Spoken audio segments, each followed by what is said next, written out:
Hello dear subscribers, today I will tell you how to fix problem when home button not working on your iPad, so how you could also fix that. So for fixing that you just need to go to the settings, just open accessibility.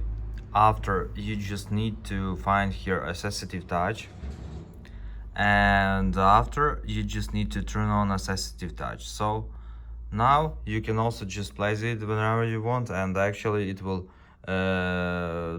make functionality like your home button or other buttons. You could also just add it here. So for example, I will tap on home and you can see that it successfully just returned me to back to previous screen. So actually it works the same like home button. So if you have problems with that, so it's like a nice opportunity to just change that, and before you will make some replacement of your button, you could also use your iPad without any problems. So thanks for watching, have a nice day, bye.